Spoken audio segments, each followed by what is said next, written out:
Que la grâce de notre Seigneur soit avec nous tous. Nous bénissons notre Dieu pour ce privilège qu'il nous accorde ce matin pour qu'ensemble nous puissions partager sa parole. Nous voulons remercier les pasteurs responsables de la paroisse avec tout son consistoire pour la confiance, mais aussi pour l'invitation. Nous remercions aussi les mamans de la paroisse Goma Ouest qui m'ont accepté dans les cercles des mamans de cette paroisse. Et nous bénissons aussi notre Dieu pour cette semaine qui était riche en enseignement, mais aussi en action de grâce pour tout ce que le Seigneur fait pour nous. Avant d'entrer dans le vif de notre message du jour, j'aimerais aussi vous donner les salutations de mon mari qui est à Kinshasa. Je lui ai parlé de l'expérience que j'ai vécue durant toute cette semaine ici à la paroisse Goma Ouest. Il était content et il m'a demandé de vous saluer au nom de Jésus-Christ. Et cet avant-midi, nous allons parler autour du thème « Les profils du disciple engagé et combatif pour honorer Dieu et plaire aux hommes ». Durant la semaine, nous avons eu beaucoup d'enseignements autour de certaines femmes qui ont marqué l'histoire. Et entre autres, nous avons parlé d'Abigaël, cette femme qui a fait le plaidoyer en faveur de sa maison, en faveur de David, cette femme qui a su apaiser la colère de David et a fait taire l'épée qui voulait anéantir tout son foyer, toute sa maison, si on peut le dire. Cette femme a privilégié beaucoup plus la réconciliation et elle a fait un plaidoyer qui n'a pas exposé qui que ce soit. Elle a gagné et elle a apaisé la colère de la part de David, mais aussi elle a sauvé sa famille. Il y a la deuxième femme, c'est la prophétesse Hulda, qui a été fidèle dans la transmission de la volonté de Dieu. Et l'oratrice du jour nous a interpellés à être fidèles et à transmettre la volonté de Dieu telle qu'elle nous est présentée et ne pas y ajouter ni y retrancher quelque chose. La troisième femme, c'était la femme Sunamite et nous venons de suivre même la lecture. Cette femme était modèle et elle nous a inspiré de la façon dont elle a honoré Dieu à travers ses serviteurs. Élisée passait souvent dans le village où elle était. Elle a eu la grâce d'approcher Élisée, pas seulement de l'approcher pour lui donner à manger, mais elle a demandé à son mari s'il pouvait construire une chambre pour que Élisée y passe la nuit. À travers cette hospitalité, Dieu a ouvert les portes de bénédiction dans la vie de cette femme. La quatrième femme, c'est Esther. Quand son peuple était dans une situation très difficile, quand il y avait l'épée de la mort et les complots et les lois établies, qui était déjà mise en place pour exterminer son peuple. Au départ, Esther a douté, mais avec l'aide de Mardoché, elle a pris le courage et elle a associé Dieu à cette situation à travers le jeûne de 3 jours. Et l'intervenante nous a interpellés à avoir le temps de prier pour nos familles, pour nos églises, pour notre nation et pour les situations qui nous tourmentent. Parce qu'à travers la prière, Dieu est capable de changer des choses. Et même les lois établies, Dieu est capable de les anéantir.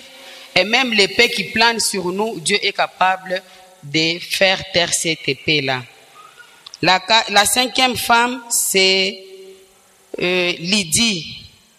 C'est une étrangère, mais quand elle a écouté la parole de Dieu, cette parole a créé une foi en elle. Elle ne s'est pas seulement limitée à écouter et à se réjouir de cette foi qu'elle a eue envers Dieu, mais cette foi a créé quelque chose en elle. Et c'est quelque chose, c'était soutenir le ministère de Dieu. À travers sa maison, elle a ouvert les portes de sa maison pour que l'évangile puisse naître à travers elle et à travers sa maison. Et elle a impacté la partie Europe dans le christianisme. Et la dernière femme, c'était Marie, la sœur de Lazare. Cette femme a ouvert son parfum de grande valeur pour oindre le pied de Jésus en signe de reconnaissance de tous les bienfaits que l'Éternel a fait dans sa vie, dans sa famille et dans son parcours. Et l'intervenante nous a interpellés aussi à avoir cette attitude de reconnaissance et de gratitude pour tous les merveilles que l'Éternel ne cesse de faire dans notre jour de tous les jours. Amen. En bref, c'est ce que nous avons eu durant toute la semaine. Et aujourd'hui, on retourne à notre thème, le profil du disciple engagé et combatif pour honorer Dieu et plaire aux hommes. Il y a certains termes qu'on aimerait un peu définir ou bien attirer l'attention sur cela. Le premier, c'est le profil. Le profil, en d'autres termes, nous pouvons dire ce sont les caractéristiques ou bien les marques qui déterminent une personne ou bien qui déterminent quelqu'un. Les disciples, c'est quelqu'un qui est choisi par un maître et qui marche dans les pas de son maître. C'est un modèle qui retransmet ce que son maître lui a donné. Alors, quand on parle des disciples, nous tous qui avons accepté Jésus comme Seigneur et Sauveur, nous sommes les disciples de Jésus. Dans notre vie de chaque jour, nous devons manifester les traits de Christ en nous. Nous devons suivre les pas de Christ en nous et nous devons porter les marques de Christ en nous pour que le royaume de Dieu puisse rayonner dans ce monde où nous vivons momentanément. Engagé, le terme engagé, c'est s'impliquer ou s'appliquer, être actif sans contrainte ou alors être actif sans saison. C'est-à-dire que quand tout va bien, on est actif. Quand tout va mal, on est actif. Dans l'abondance, on est actif. Dans la disette, on est actif et on est engagé jusqu'au bout. Combatif, ça sous-entend celui qui lutte, car la vie chrétienne est un combat de tous les jours. En tant que disciples de Christ, nous devons savoir que nous sommes engagés dans un combat jusqu'à ce que Christ viendra prendre son Église. Et ce combat-là, ça peut changer de forme, ça peut prendre de l'ampleur, mais dans tout cela, que nous puissions avoir foi, que nous combattons, non pas pour nous, mais nous combattons dans la victoire que Christ nous a accordée sur la croix. Alors, le profil du disciple engagé combatif pour honorer Dieu et plaire aux hommes. Pour quelle finalité? On s'engage, oui. On combat, oui. Pour quelle finalité? Dans tout ce que nous faisons, la grande finalité, c'est honorer Dieu. Et quand on honore Dieu, on plaît aux hommes. Quand on honore Dieu, Dieu nous traite avec faveur devant ceux-là qui nous entourent. Notre engagement, notre maturité, notre dévouement, notre service, tous les efforts que nous fournissons doivent honorer notre Dieu. En d'autres termes, nous ne devons pas avoir une parcelle dans notre vie qui honore Dieu et une autre parcelle où nous-mêmes on s'honore ou bien on se dirige. Nous devons laisser Christ prendre le dessus de tout et nous diriger dans tout. Ainsi, cet honneur lui reviendra pour toujours. Cette femme Déborah, dans la deuxième lecture, qui est dans Juge 4, le verset 1 jusqu'à 8, nous parle de Déborah. Qui est Déborah? D'abord, le nom Déborah signifie abeille. Le nom Déborah signifie abeille. Et dans les recherches, on nous a dit que l'abeille souvent n'attaque pas. Mais l'abeille se défend quand elle sent qu'elle est attaquée. Qui est Déborah? Cette Déborah a 3 caractéristiques. La première, elle est épouse de Lapidote. La deuxième, elle est prophétesse qui parle de la part de Dieu. Troisième, elle est juge en Israël. 3 grandes responsabilités. En tant qu'épouse, en tant que prophétesse qui parle de la part de Dieu, mais aussi en tant que juge. Et les juges en Israël à cette époque-là avaient 3 rôles. Le premier rôle, c'était de veiller sur le bien-être du peuple. Et le deuxième rôle, c'était rétablir les droits. Et le troisième rôle, c'était intervenir dans les domaines politiques, militaires et spirituels. Cette épouse qui avait des responsabilités comme épouse à côté de son mari, elle est aussi la bouche autorisée de Dieu à cette époque-là, mais aussi elle devait siéger pour dire les droits sans parti pris. Elle devait veiller à ce que les droits soient établis équitablement, mais aussi elle devait intervenir quand tout n'allait pas bien. 3 grandes responsabilités. Elle est parvenue à réussir à toutes ces 3 grandes responsabilités parce qu'elle a su planifier, mais aussi s'associer à Dieu. Qui est Déborah? On continue toujours à décrire d'abord Déborah. On ne dit pas si elle avait eu des enfants. On ne dit pas ça. Mais elle est la 4e elle est juge numéro 4 parmi les 15 qui ont dirigé Israël pendant un moment. Il y a eu 15 juges qui ont dirigé Israël et elle était la 4e. Elle a agi avec Barak quand le roi Yabin et Sisera ont attaqué les peuples d'Israël.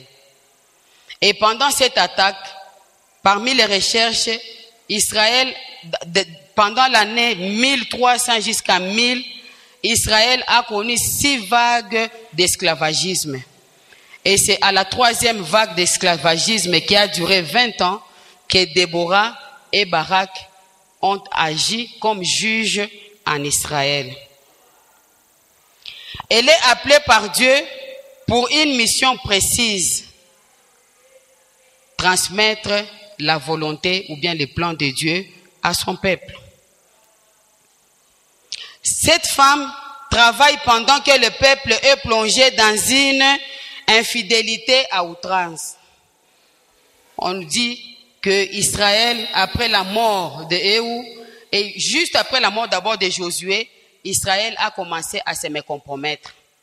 Israël s'est plongé dans une infidélité qui n'a pas plu à Dieu. Et quand on parle de l'infidélité, il y a ce qu'on dit, le non-respect d'engagement. On dit que telle personne est infidèle quand la personne ne respecte pas l'engagement qu'il a fait.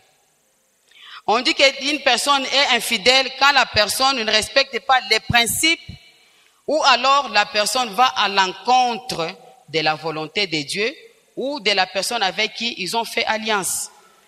Et Israël est arrivé à ce niveau-là d'aller à l'encontre de la volonté de Dieu et à l'encontre du non-respect des engagements et d'aller s'associer avec d'autres dieux. Et la parole de Dieu que nous avons lue dans Juge 4, elle dit que Dieu était fâché de la situation d'Israël. Qu'est-ce que Dieu a fait? Dieu a vendu Israël. Que notre Dieu nous aide. Dieu qui est le secours et la protection, quand il est dans la colère à cause du mauvais comportement, il nous vend. Quand Dieu vend quelqu'un, qui peut être avocat de cette autre personne? Personne. Dieu est arrivé au niveau où il a vendu Israël. Et ce matin, Dieu aimerait nous dire ceci.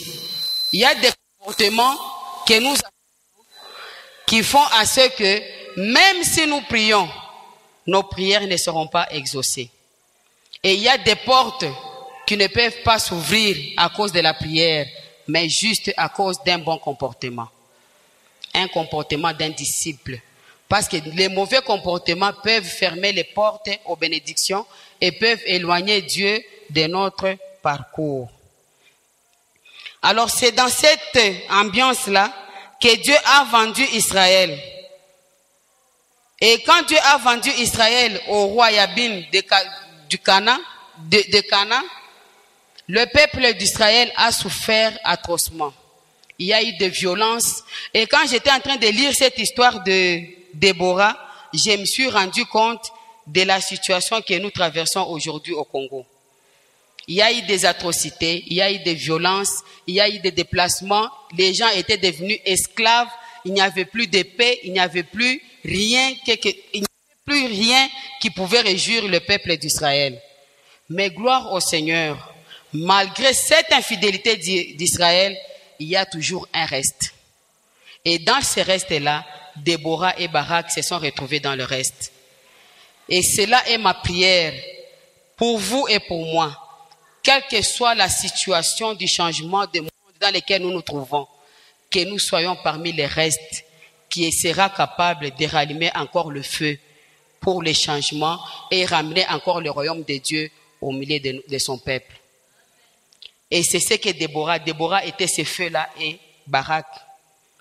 Alors, quand maintenant Dieu a parlé à Déborah pour lui dire que il a écouté les cris du peuple d'Israël, Déborah juge, Barak juge, mais Déborah siégeait sur les palmiers de Déborah, c'est elle qui envoie quelqu'un aller appeler Barak. Alléluia. J'aimerais que nous puissions aussi faire, insister là. Barak était juge au même niveau que Déborah. Et Barak était un homme et Déborah était une femme. Et dans la culture juive, les femmes n'étaient pas tellement considérées. Mais c'est cette femme-là qui devient la bouche de l'Éternel et qui fait envoyer le message vers Barak pour que Barak vienne là où elle était. Si Barak était orgueilleux, il allait dire que je ne peux pas y aller. Elle est juge comme moi. Qu'elle fasse ses affaires et que je fasse aussi le mien. Mais Barak a obéi. Pourquoi Barak a obéi? C'est à cause du comportement de Déborah. Déborah s'est fait respecter. Déborah s'est fait considérer à travers les services qu'elle rendait au peuple.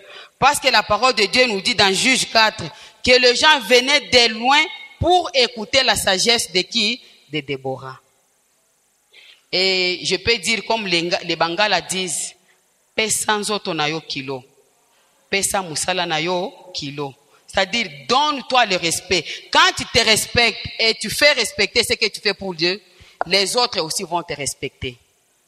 Mais si on ne se respecte pas, on peut beau chanter, les gens ne vont pas nous respecter. Parce que le premier ou la première personne à se faire respecter, c'est d'abord toi-même qui porte cette vision-là. Et Déborah s'est fait respecter et s'est fait accepter par tout le monde. Comme les thèmes nous le dit, un profil du disciple engagé, combatif pour honorer Dieu et plaire aux hommes. Quand Déborah a honoré Dieu par son comportement, par sa façon d'agir, par sa façon de lire les droits, par sa façon d'amener tout le monde ensemble, cela a fait à ce qu'elle a plu aux hommes. Et c'est comme ça que Barak est venu écouter ce que Déborah avait à lui dire. Dans la communauté ou bien dans la société où nous sommes, tant qu'on ne se respecte pas et on ne travaille pas en complémentarité, les efforts risquent d'être vains. Mais quand on travaille dans la complémentarité, les efforts vont donner un écho qui va amener les changements. Barak, quand il arrive là où il y a Déborah, la façon dont Déborah a parlé à Barak, ça sous-entend que Barak savait que Dieu avait déjà donné l'ordre qu'il puisse attaquer. Parce que Déborah lui dit, n'est-ce pas l'ordre que l'Éternel a donné? C'est comme si Barak avait l'ordre, mais il a gardé silence. Ou alors il a douté. Ou alors il a eu peur. Alors Barak va humblement répondre à Déborah, si tu vas, j'irai aussi. Et si tu ne pars pas avec nous, je n'irai pas. Si tel est notre cas aujourd'hui, nous savons que tout le monde dépend de nous. Et Dieu parle à travers nous. Quelle serait notre attitude? Déborah n'a pas méprisé Barak. Déborah n'a pas dit, vous voyez ces hommes ici, ils se disent qu'ils sont hommes, mais aujourd'hui ils ont peur d'aller au front. Ils commencent à dire que j'aille avec lui. Déborah n'a pas tenu ce langage-là. Mais Déborah a au contraire encouragé Barak pour lui dire, c'est le moment. C'est le moment de faire quoi? d'avancer. Un disciple qui est engagé, qui est combatif, c'est celui-là qui connaît encourager les autres, même si lui a une grandeur par rapport aux autres, mais il sait encourager avec des mots qu'il faut. Et c'est ce que Déborah a fait avec Barak. À part l'encouragement, Déborah avait une intimité avec Dieu. Pour écouter la voix de Dieu, il faut avoir une intimité avec Dieu. Dans la prière, avoir un temps spécial, comme Habakkuk le dit, je me tiendrai à la brèche, nitasimama kwenye munara, ili nisikie, nini Mungu atafanya nini, ataniambia. Il y a d'autres guerres, on n'a pas besoin d'aller dans les réseaux sociaux, mais on a besoin d'aller à la brèche pour écouter qu'est-ce que Dieu veut qu'on puisse faire, pour qu'on puisse tracer les plans de guerre, non pas selon les hommes, mais selon le royaume de Dieu. Et cette femme avait une intimité de Dieu, avec Dieu, et cette intimité a permis qu'elle a écouté attentivement, avec précision, l'ordre de Dieu. Et c'est pourquoi, sans peur, elle n'a pas dit à Barak d'aller en face, mais elle a dit à Barak de monter sur la colline de Tabor. Le plan de guerre, tous on n'ira pas à la guerre physiquement, mais tous on ira à la guerre spirituellement. Déborah avait eu le plan de la guerre avant que la guerre ne puisse avoir lieu. Et que Dieu nous aide aussi à avoir les plans de guerre de notre nation avant même que nos militaires s'engagent. Que Dieu nous oriente, ils doivent passer par où? Et à travers nos prières, lui qui crée le pouvoir et le vouloir, fera quelque chose à travers ceux-là qui dirigent la guerre. Deux fois, ils y vont, un peu en désordre, et il n'y a que des échecs et des échecs et des échecs. Je suis l'épouse d'un militaire. Mon mari fut le porte-parole de la 8e région militaire dans les années 2012. Je sais ce que ça fait quand les militaires vont au front et quand il y a échec. Deux fois, il revenait à la maison, il ne pouvait pas manger. Deux fois, il faisait des cauchemars. Des fois, il n'avait pas la paix. Il était trop inquiet. Et cela nous affectait tous dans la maison. Et quand je lisais l'histoire de Déborah, j'ai compris réellement qu'est-ce que Déborah a fait comme rôle dans son peuple, dans son pays. Et Dieu aimerait que nous puissions suivre les pas de Déborah pour soutenir notre pays. Troisième chose, la bravoure de Déborah et la foi de Déborah a donné la victoire au peuple d'Israël. Comment ça?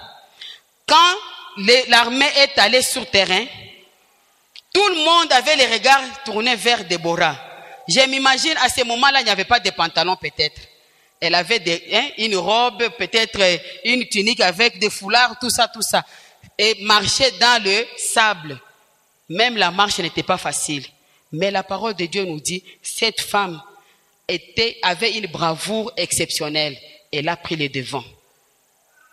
Elle n'a pas regardé sa féminité, mais elle a regardé l'ordre de Dieu en elle. Ne te sous-estime pas. Si tu as une promesse et la parole de Dieu, que tu sois homme ou femme, ne te sous-estime pas. Que tu aies des diplômes ou pas, ne te sous-estime pas. Accroche-toi à cette vision-là de Dieu et avance. La victoire sera certaine. Cette femme a rassuré Barak. Elle a orienté et elle a donné les plans. Elle s'est élevée comme une mère. C'est ce que la parole de Dieu dit. Déborah s'est élevée comme une mère. Bien qu'on n'a pas dit qu'elle avait des enfants, mais elle s'est élevée comme une mère. Pourquoi? À cause de la compassion. Tant qu'on n'a pas la compassion de la situation qui nous tourmente dans notre famille, dans notre quartier, dans notre province, tant qu'on n'a pas ce cœur de mère, même si on est homme, mais que Dieu crée ce cœur de mère, parce qu'une mère est capable de donner sa vie pour le salut de son enfant. Déborah s'est levée comme une mère et a pris le devant de l'armée comme une mère.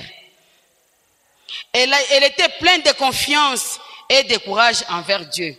Aujourd'hui, beaucoup de gens, nous prions, mais on n'a pas confiance envers Dieu. On termine de prier et nous-mêmes encore nous disons, ah, tu es comme Abitawezekana. Imoya hatue kama bitapita anamuna gani. Batu benye habana nous on n'a plus confiance, mais Déborah elle avait la confiance que Dieu crée en nous la confiance. Nous avons des enfants aujourd'hui, l'enfant va à l'école, il rentre, il n'a même pas confiance que quand il va terminer, si les autres n'ont pas eu du travail, lui aura. Parce que là, c'est Dieu là qui planifie son avenir pendant qu'il étudie. On commence à dire un pays où il n'y a pas du travail. Il n'y a pas du travail pour ceux-là qui n'ont pas confiance en Dieu. Mais pour les élus de Dieu, il y en aura. Il y en aura. Cette femme est partie avec la confiance et le courage en Dieu. Elle a dit, si les autres ont peur, mais moi j'irai. À travers ma confiance en moi, envers ces dieux-là, les autres suivront les pas de ma confiance. Que Dieu fasse de nous les meneurs et que les autres puissent suivre les pas là où nous passons. Cette femme, à travers son intégrité et la qualité de ses services, elle fut une référence, nous l'avons déjà dit. Elle fut une référence, mais aussi, au moment où elle allait à la guerre, elle était aussi conseillère. Que Dieu place des paroles, des conseils dans nos bouches quand nous encourageons les autres. L'épée est devant eux, mais elle conseille aux autres. Avançons, Dieu va agir avec nous. Barak, tu n'as pas peur, nous devons avancer avec. Cette femme, un autre trait de cette femme, elle est patriotique, patriote, plein de certitude que son pays ne sera pas sous les mains de l'ennemi. Malgré que 20 ans d'esclavagisme, elle savait que comme elle s'élève ces jours-là, cet esclavagisme-là va finir. Je suis arrivé à Goma en 93, on fouillait la guerre. Depuis 93, aujourd'hui nous sommes en 2022, presque 29 ans. C'est toujours fuir. C'est toujours fuir. On a fui au Katanga, nous sommes venus ici. Nous sommes arrivés à Afdel en 96, 97 est venu. Guerre de libération RCD en 98 ou 2000 est venu. Les guerres de libération, tout ça. Les attaques des groupes armés avec 2012, 2008. J'ai des enfants. Deux fois quand ils réagissent à la maison, je me dis, Seigneur, est-ce que ce n'est pas l'effet de la guerre? L'un, je l'ai eu en 2008, quand Laurent Kunda a attaqué. Et c'est sous les balles que j'étais en train d'accoucher cet enfant-là. Et le deuxième, c'est quand M23 va entrer. 3 jours après l'entrée de M23, le second est venu. Alors moi, j'ai toujours dit, Seigneur, mes enfants ne connaîtront jamais la paix. Et c'est ça la situation dans laquelle nous vivons. Aujourd'hui, les enfants connaissent plus les violences à la place de la paix. Les enfants connaissent plus les tribalismes et les séparations à la place de l'unité.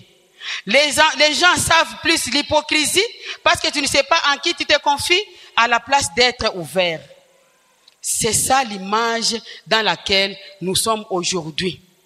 Mais Déborah nous donne espoir cet avant-midi. En tant que patriotes, allons avec la certitude que cette situation prendra fin. Et cette situation devra prendre fin, non pas après notre mort. Elle doit prendre fin de notre vivant. Parce que nous sommes les disciples de Christ vivant. Et il nous dit d'avancer avec lui. Et dans les profils qui nous attachent à lui, c'est là où il dit, rien ne peut résister à nous. Avec cela, nous avons foi que notre Dieu va agir et va changer la situation de ces pays. Israël, c'était 20 ans. Nous, c'est maintenant presque 25, 29 ans. Ce n'est pas le nombre d'années, mais c'est la détermination et la foi qui changent les choses. Si eux, leur situation a changé, ce Dieu-là n'a pas changé. Il est aujourd'hui et éternellement. Il nous appelle à être juste ses disciples, que nous puissions suivre ses pas, et lui-même va diriger les combats et va nous accorder la victoire. Une autre chose qui m'a plu, c'est l'écho des actes de Déborah. Cette femme a envoyé un écho. Vous savez, il y a des échos que nous envoyons qui peuvent donner la force à l'ennemi, tout comme ça peut faire à ce que la force de l'ennemi se termine. Jaël qui a tué Sisera était l'épouse d'un allié du roi Yabin. C'est-à-dire, quand Déborah s'est tenue debout pour aller combattre avec Israël, l'écho des actes de Déborah ont traversé même les frontières. Ceux-là qui s'étaient alliés contre Israël, l'épouse des alliés d'Israël, c'est cette femme-là qui va tuer Sisera. Et c'est ce que nous allons demander aussi à Dieu. Là où il y a les alliés qui s'assoient autour de la table pour fragiliser le Congo, là même que Dieu envoie une Jaël pour détourner leur plan et réaliser notre plan. Vraiment, quand j'ai lu ça, je me suis dit, Seigneur, ce n'est pas possible. Je croyais que Jaël était une juive. Elle était dans la contrée de ceux-là qui se sont alliés avec Yabin pour attaquer qui? Israël. Et quand Sisera est arrivé chez Jaël, son mari n'était pas là. Son mari était sorti. Et c'est comme ça que Jaël a profité. Vous voyez le plan de Dieu. Qu'il enlève sur nos chemins les gens qui peuvent nous empêcher à agir. Et qu'il laisse sur nos chemins les gens qui vont coaliser avec nous pour le changement de notre situation. Pas seulement pour la nation, même pour nos familles. Nous avons des situations dont nous avons besoin que les gens viennent s'associer à nous pour que nous puissions avoir la solution. Que dans cette paroisse de Goma Ouest, Dieu amène des Jaël sur nos chemins. Que Dieu amène les gens qui vont s'associer à nous pour que nos familles, l'éducation de nos enfants, nos ministères puissent aller de l'avant. Une autre chose, c'est la prise de risques. Cette femme a pris les risques. Elle était épouse, mais elle a pris le risque de laisser son mari. Elle a pris le risque de laisser son confort pour aller sur le terrain de bataille. À un certain moment, nous sommes appelés à laisser le confort et aller dans le terrain de bataille. Le confort, c'est ce qui nous dit, Batakufi a tout coulé. Ce sont les familles des militaires qui vont souffrir. C'est l'histoire des politiciens. C'est l'histoire des sénateurs. C'est l'histoire de l'armée. Nous, on va à nos occupations. Non, non. Cette situation nous concerne tous. Quittons les conforts. Allons sur le terrain des batailles. Prenons les risques pour nos familles. Aujourd'hui, le monde est ce qu'il est. Les mères se sont corrompues. Si nous restons dans le confort pour dire dunia itabashauria, dunia hayazalaka, manake dunia itashauria. Et le monde ne peut donner rien de meilleur. Celui qui peut donner le meilleur, c'est Christ. Ne disons pas dunia itabashauria. Disons, je m'en vais sur le terrain de bataille parce que cet homme, c'est mon homme. Cette femme, c'est ma femme. Ces enfants, ce sont mes enfants. Nitaenda kuterrain, nipigane vita, sababu dunia haikunipatia abo. Alléluia. La deuxième femme, c'est la Sunamite dans 2 Rois 4. Cette femme, on dit que c'était une femme de distinction. Mais dans son rang, elle avait des yeux qui pouvaient lire, comprendre un message non dit. Élisée passait dans ce voyage, dans ce village-là. Élisée n'avait pas où passer la nuit. Mais il avait un message de Dieu. Cette femme-là a eu la capacité de voir les besoins qui sont dans Élisée. Et c'est pourquoi elle n'a pas travaillé seule. Elle a associé son mari. Est-ce qu'on ne peut pas faire une petite chambre pour l'homme de Dieu? Bien-aimé dans le Seigneur, il y a des hommes de Dieu, il y a des femmes de Dieu, il y a des serviteurs de Dieu qui peuvent passer juste chez vous. Et c'est vous qui allez voir les besoins qui tourmentent cette personne-là.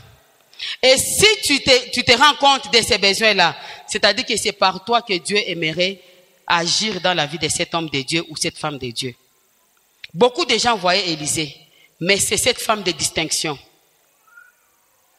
Et quand elle a vu les besoins d'Élisée, elle a construit la maison pour Élisée. En d'autres termes, nous pouvons dire quoi? La Sunamite nous appelle à soutenir les serviteurs de Dieu avec tout ce que nous pouvons avoir. en commençant d'abord par la prière. Si vous avez un problème ici à l'église, vous partez voir le pasteur, n'est-ce pas? Est-ce qu'on se pose la question, si le pasteur a un problème, il va où? Ça, ce n'est pas notre problème. Le pasteur est là. Je suis malade, il doit venir visiter. J'ai un problème, il doit venir prier. J'ai ceci, il doit être là. S'il envoie quelqu'un, vous voyez, il envoie tel, parce que moi je suis. Les critiques commencent, les lamentations commencent. Mais est-ce qu'on se pose la question, lui aussi, quand il est en besoin, parce que c'est un être humain, quand il a besoin d'être réconforté, il va où? Sur quelle épaule le pasteur va pleurer? Sur quelle épaule? Vous voyez qu'ils n'ont pas de problème. Ils en ont aussi. Vous voyez que leur cœur ne fait pas mal. Ça fait aussi mal. Vous voyez qu'ils n'ont pas besoin de réconfort. Ils en ont besoin. Mais très souvent, si on nous dit ici de critiquer nos serviteurs, on aura beaucoup de choses à dire. Il ne fait pas, il ne fait pas, il ne fait pas, il ne fait pas, il ne fait pas. Mais si on dit maintenant, disons le bien, on commence à le dire avec tâton. Il a fait ça parce que. La Sunamite, elle n'a pas vu tout ça. Elle a eu le temps juste de dire à son mari qu'il puisse soutenir l'œuvre du Seigneur. Et durant la semaine, et nous reprenons ce que l'oratrice de la semaine avait dit, en commençant par la prière. Ayons le temps de prier pour les serviteurs de Dieu que Dieu a mis à notre disposition. Ayons le temps de prier pour leurs épouses. Ayons le temps de prier pour leurs enfants.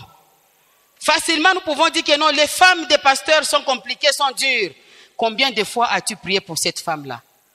Oh, les enfants des pasteurs sont des Shindikana.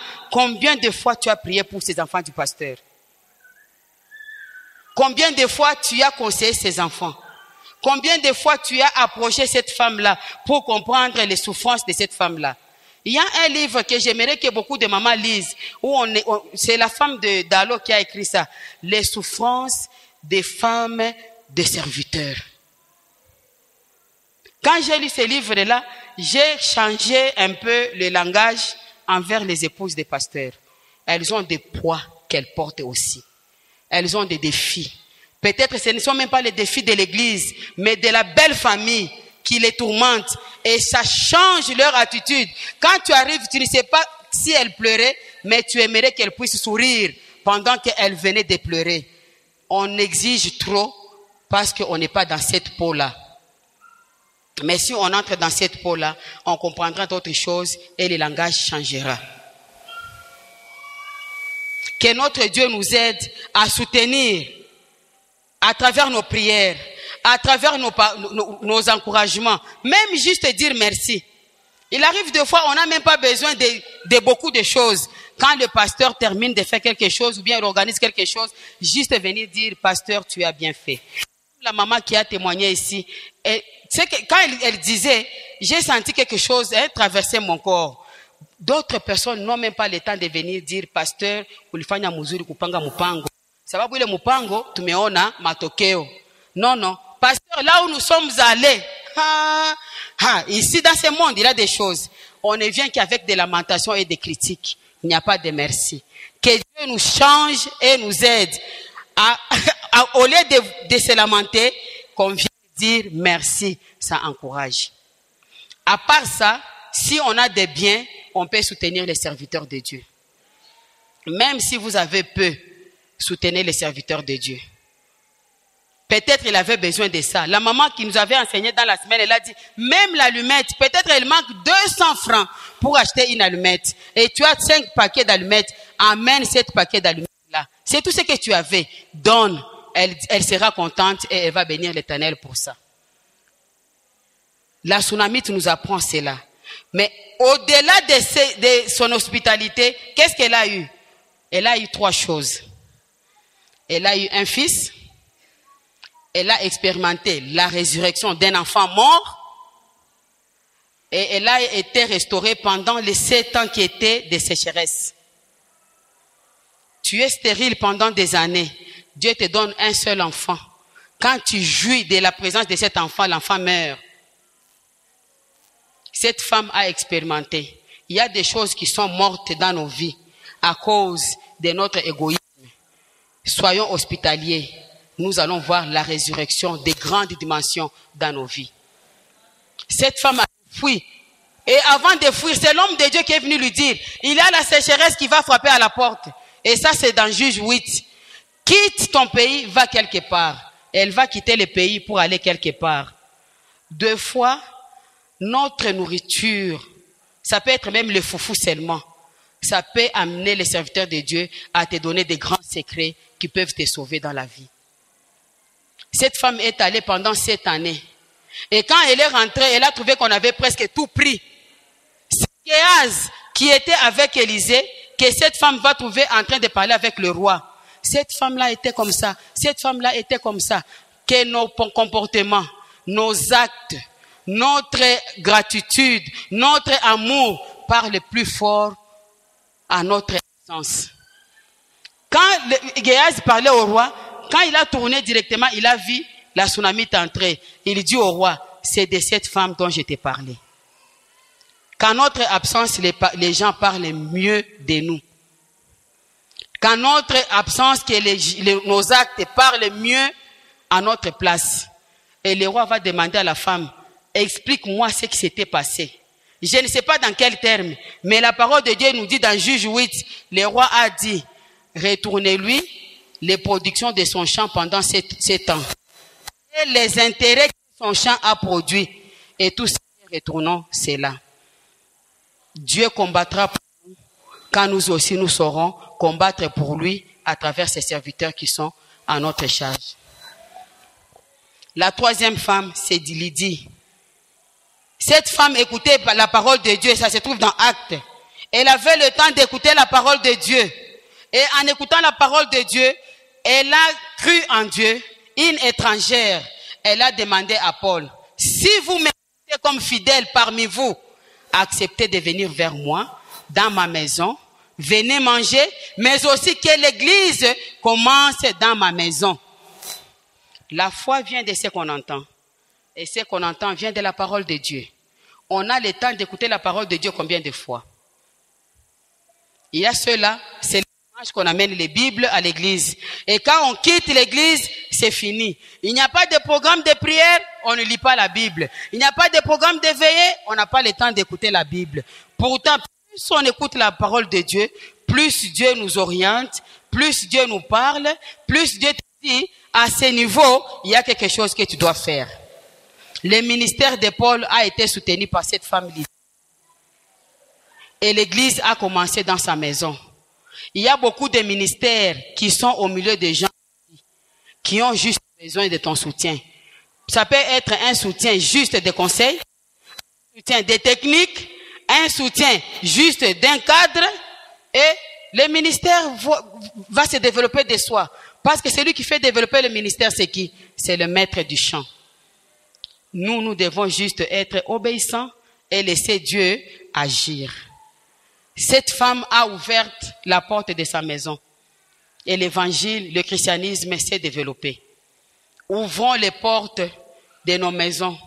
Ouvrons les portes de nos connaissances. On peut avoir des connaissances et on sait qu'avec ça, si je donne mon point de vue, ça va marcher.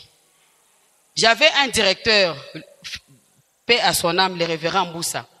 Il aimait toujours me dire, Marie-Jeanne, ne garde pas silence quand nous sommes en réunion. Parce que chaque fois, quand tu parles, il y a toujours quelque chose que Dieu met dans mon cœur et ça fait ce que la maison puisse aller de l'avant. Un jour, j'ai même une lettre où il a écrit à Nairobi. Il a dit, cette femme, quand elle garde le silence dans le bureau, rien ne va. Mais quand elle ouvre sa bouche, même pour 2 minutes, on a une vision qui naît de ses paroles. Alors, c'était une évaluation. On évaluait tous les agents. Parmi les conseils qui demandent à notre hiérarchie, c'est à cette femme de ne pas garder silence. Mais quand il s'agit de parler dans la réunion, qu'elle parle. C'est l'unique faiblesse que je vois en elle. Quand elle est fâchée, elle ne parle pas et rien ne marche. Mais quand elle parle, tout va de soi. Cette lettre-là, je ne peux pas la déchirer. Je la garde dans mes archives. Là où il y a mes diplômes, j'ai toujours mis ça là-bas. Pourquoi? Parce qu'il m'avait révélé une force que j'avais en moi. Et j'avais remarqué ça, même dans ma famille, même dans le bureau, et partout où je peux aller, où on m'appelle, si je garde le silence, il y a quelque chose qui me tourmente dans le cœur. Mais il suffit que je place un mot pour que les autres développent et se développent et ça continue ainsi.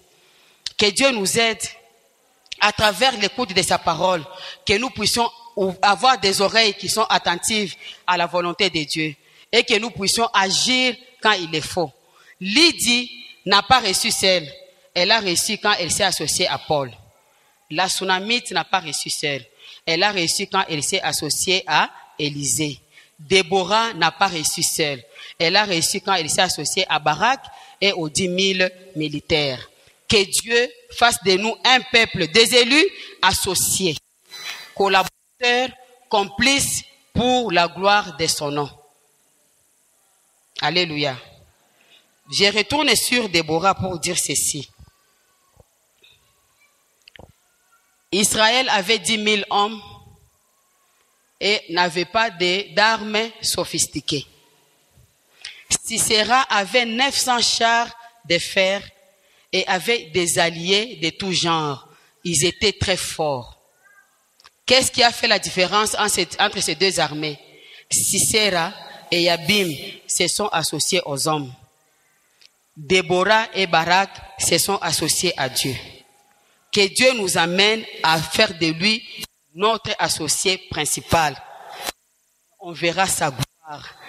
Cette gloire va donner son honneur à Dieu et cette gloire appellera des hommes et des femmes à faire quoi? À se réjouir de notre présence et de notre absence et à vouloir toujours nous écouter et pour avancer et faire de grandes choses. Ce n'est pas la multitude qui change les choses, mais c'est la qualité du temps, de la volonté et du choix. Choisissons d'être dans les restes qui sont associés à Christ pour voir la grandeur de Dieu. Nous terminons en disant ceci. La maturité spirituelle s'octroie quand il y a choc d'idées et échange de pensées. Choc d'idées et échange de pensées, pour les chrétiens, c'est dans les études bibliques, c'est dans les temps des moments de partage de la parole de Dieu, c'est en venant à l'église. La maturité ou la libération des chrétiens ne s'octroie pas en dehors, mais ça s'octroie à l'écoute de la parole de Dieu au pied de Jésus. Jésus a dit à Marthe, Marie a choisi la bonne part, que personne ne pourra lui ravir. Choisissons la bonne part d'aller au pied de Jésus. En étant au pied de Jésus, Dieu nous relève. Marie, aujourd'hui, on parle d'elle. Pourtant, c'était une prostituée. Mais quand elle est allée au pied de Jésus, Jésus a changé sa vie. Jésus a changé son témoignage. Aujourd'hui, on parle d'elle comme une femme de référence.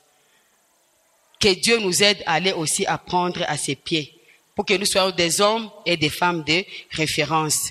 Quel amour sincère, la complémentarité, le pardon, la détermination nous caractérisent en tant que disciples de Christ. Ainsi nous serons engagés, ainsi nous serons combatifs, ainsi nous allons honorer Dieu, ainsi les hommes vont se plaire de notre présence. Que notre Dieu nous aide et que notre Dieu bénisse sa parole. Amen.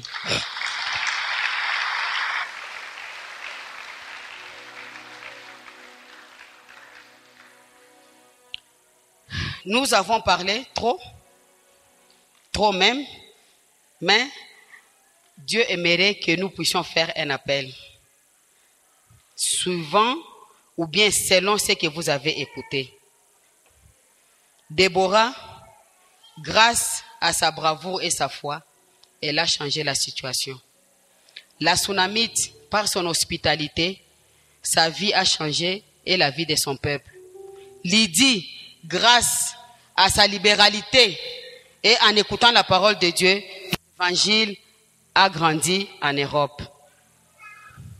Dieu aimerait cet avant-midi nous poser une seule question. Dans quel domaine tu veux l'associer pour que comme Déborah, tu relèves la situation de ta famille, Dans quel domaine où tu te sens un peu frustré, comme Barak, qui doutait malgré qu'il avait la promesse de Dieu. Tu aimerais qu'il y ait des gens qui vont te booster pour aller de l'avant. Dans quel domaine? Où est-ce que tu sens une peur bleue envahir ton cœur? Tu aimerais essayer, mais tu te dis non.